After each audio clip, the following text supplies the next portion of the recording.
Well, hey, church family and friends of First Baptist Milton.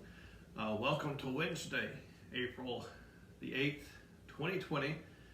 We are one day closer to having this season of social distancing behind us and getting things closer to being normal, so we look forward to that. During Easter week, typically here around First Baptist Church, during Easter week, we don't have a midweek service because we have a Thursday night service and a Friday night service. We're still going to do that Thursday and Friday night. Obviously, I'll tell you more about that in just a second.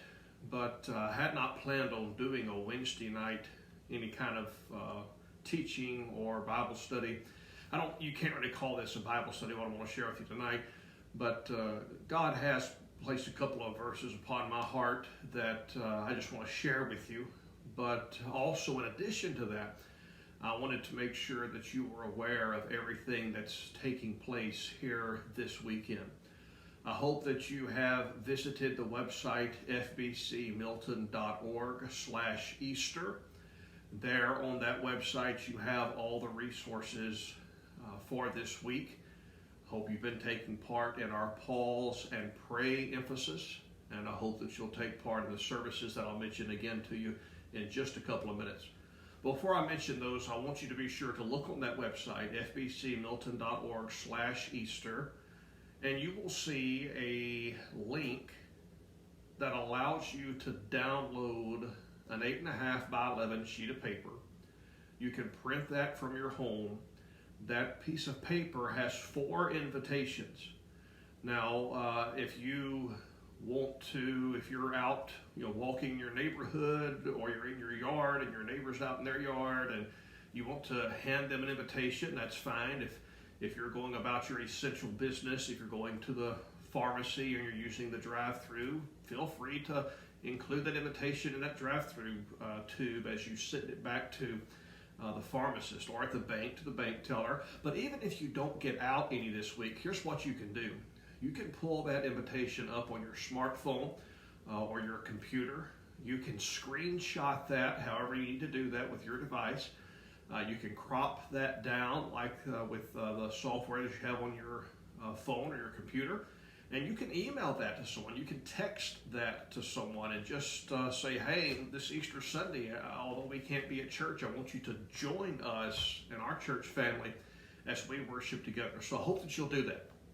I hope that you'll think of a couple of people that you can invite to join you online for worship this coming Sunday. Remember, each week I try to remind you what I did the first week when we had to do this, and how to get the most out of your online experience. Remember, there are 3 very simple things. 1, get out of bed. 2, open up your Bible. And 3, invite someone to participate. So I hope that you will take advantage of this opportunity this weekend to print those invites or take a screenshot of them, give them to someone, text them to someone, email them to someone, or pick up the phone and just call someone and say, hey, we're not able to meet on site at my church, but we are meeting online. Would love to have you join us this Sunday morning at 10:30. Okay, hope you'll do that. Remember that tomorrow night, Thursday at 6 o'clock, we will premiere a video via Facebook and YouTube. So be sure that you have gone to the church's Facebook page, that you have liked that page or you follow that page, so you'll get that automatic update. As well, you can search YouTube for First Baptist Church, Milton, Florida. It will carry you right to our YouTube channel. You can subscribe to that or bookmark that channel.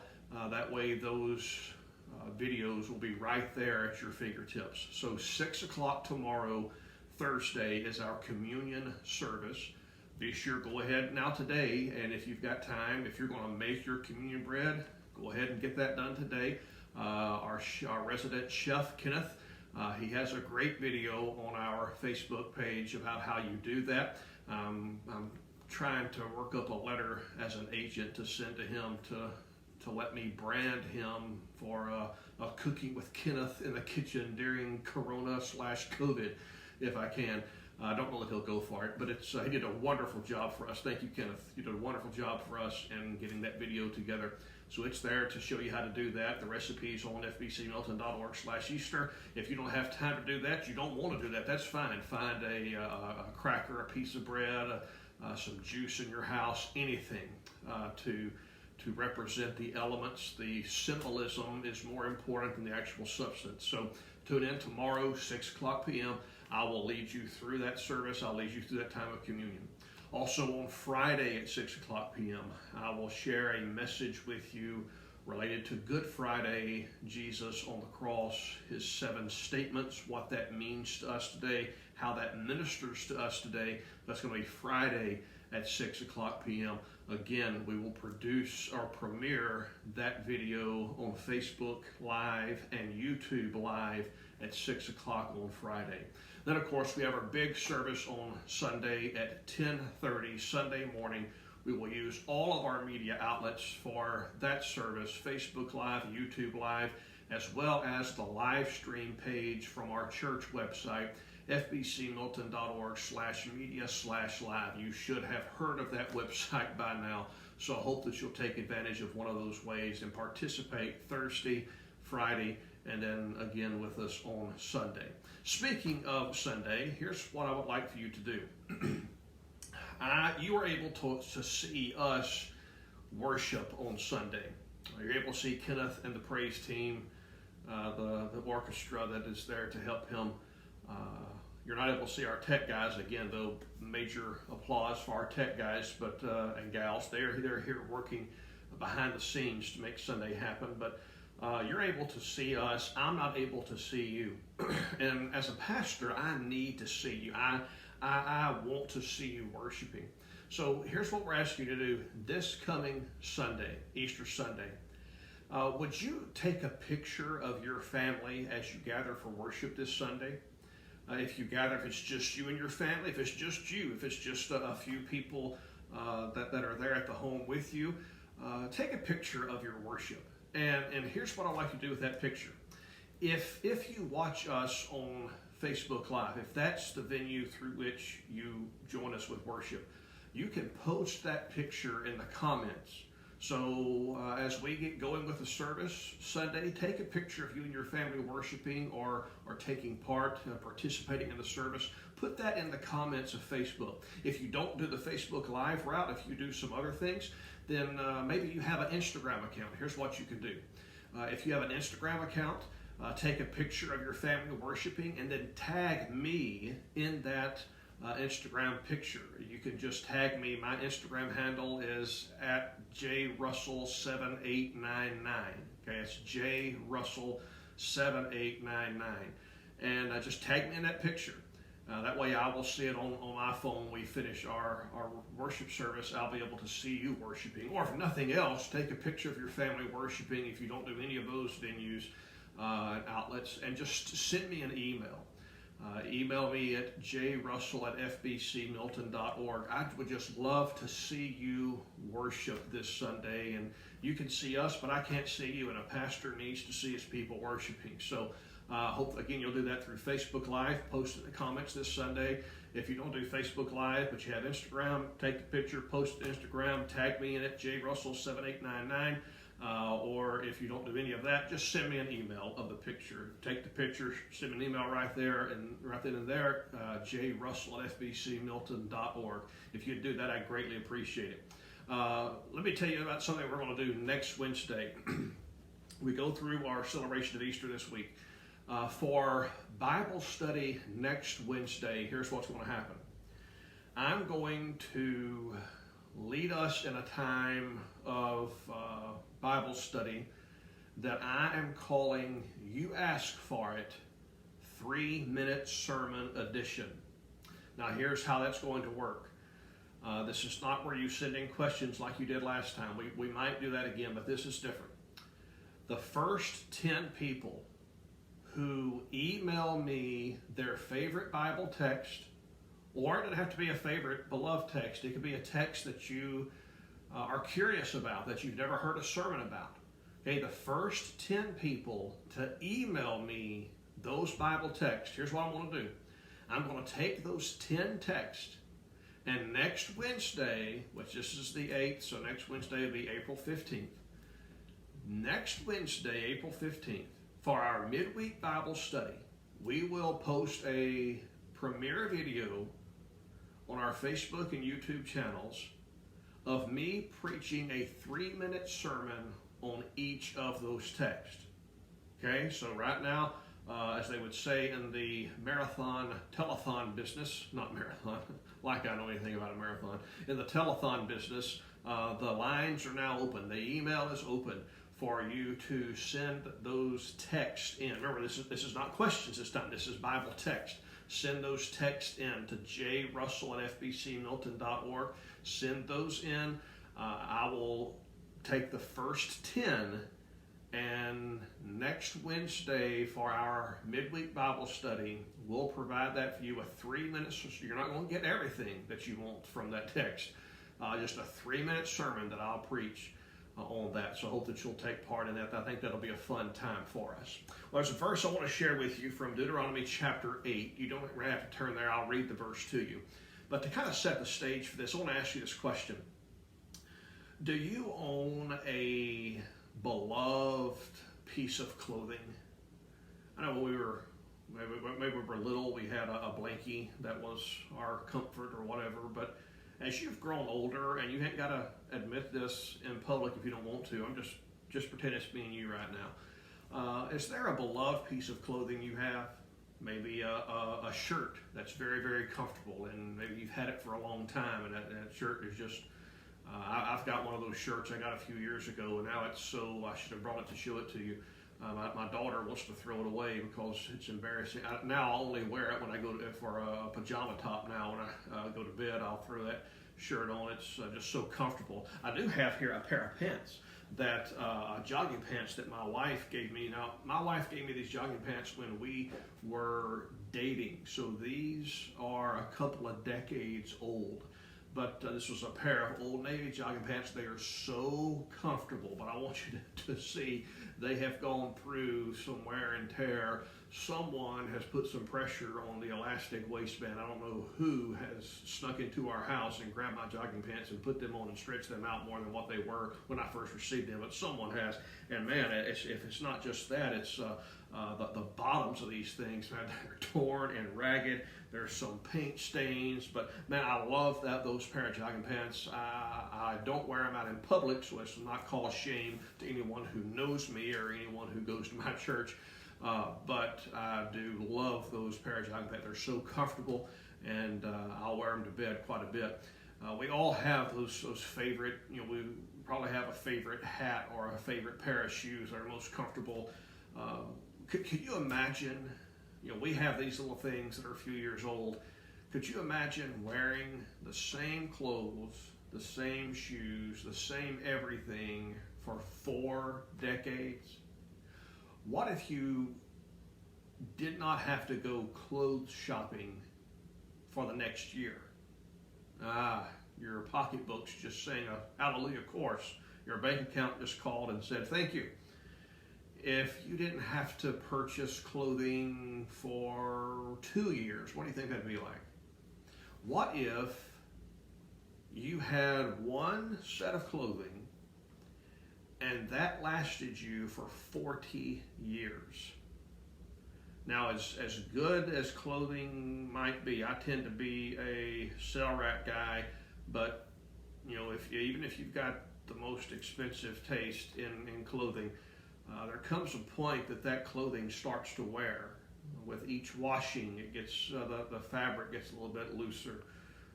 Every time you wear it, if the contours of your body are like mine and they change, every time you wear it, it might look different after a few wears.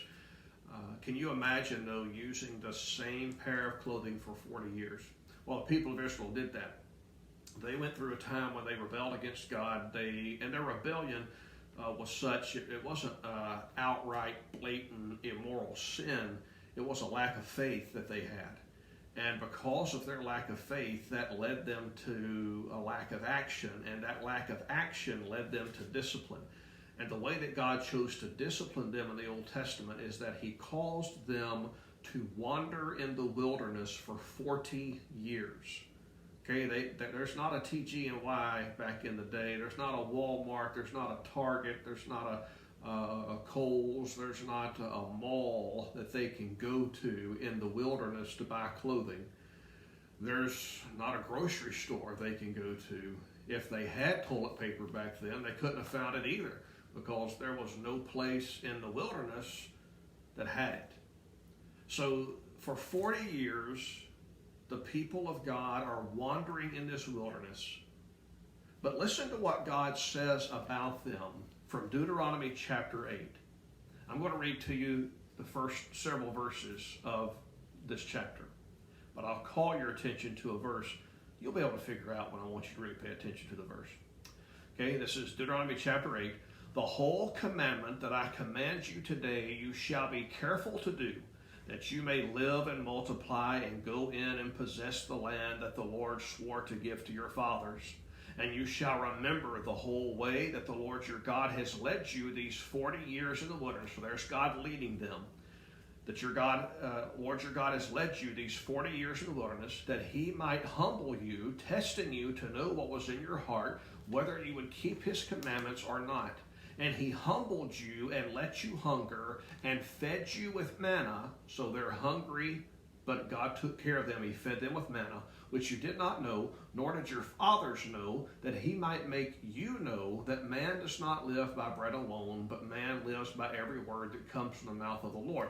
This is the verse Jesus uses in Matthew chapter 4 when he confronts Satan. When Satan tempts Jesus, Jesus says, man shall not live by bread alone, but by every word that comes from the mouth of God. This is the verse that Jesus uses for that. Here is the verse I want you to pay attention to. It's verse 4. He's talking about those 40 years in the wilderness. And God tells the people through Moses, he reminds them, your clothing did not wear out on you, and your foot did not swell these 40 years. Later on in the book of Deuteronomy, God tells them something similar, and the language he uses there is that the soles of your feet did not rot. So for 40 years, 4 decades, God took care of his people in such a way that the clothing they had on lasted. The shoes that they wore did not wear out. What God had given them was sufficient, not just for that day, but for every day that they would need it as they went through that time of wilderness wandering. You know, if I only bought a pair of clothes every 40 years, I'm 41 years old, will be 42 years old this year. And if I bought another set of clothing, a pair of jeans, a shirt, socks, and shoes, if I bought that to last me for 40 years, that might be the last pair I ever buy.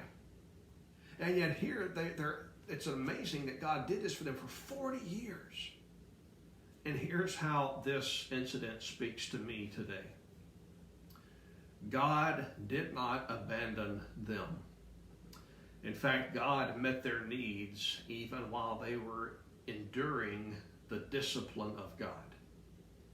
As we look around us today, we know that we're not in near the wilderness type of environment that the people of Israel were in. We know that we're in some difficult times, but it's not as dire as their situation was. However, the same God who was with them as they went through that time is the same God who is with us. God is fully aware of what's going on in your life. God knows exactly what you need right now in your life. And God is going to provide that for you. The Apostle Paul said that my God shall supply all your needs according to his riches and glory in Christ Jesus. That means that God knows our need, and he is going about a plan right now to meet those needs. In fact, the wording of that verse in Philippians is such that it teaches us that God knows what we need down the road. And God is going about a plan to meet our needs right now. God has not forgotten you. God has not moved away from you. God is fully aware of the valley in through which you walk. and God is walking with you each step of that way. So I pray as we go into this Easter season, as we celebrate tomorrow and Friday, and then gather together to celebrate the resurrection on Sunday, I pray that you would always remember that a living Savior is fully aware of what's happening in your life. He did not abandon his people in the Old Testament. He will not abandon his people today. He knows our needs. He'll meet our needs. We can rest in that promise. We can rest in his grace. Hey, I love you. I'm praying for you. I long to see you when we can worship together again. But until then, I know that God will see us through just as he always has. I look forward to seeing you online tomorrow night, Friday night, and Sunday morning. God bless.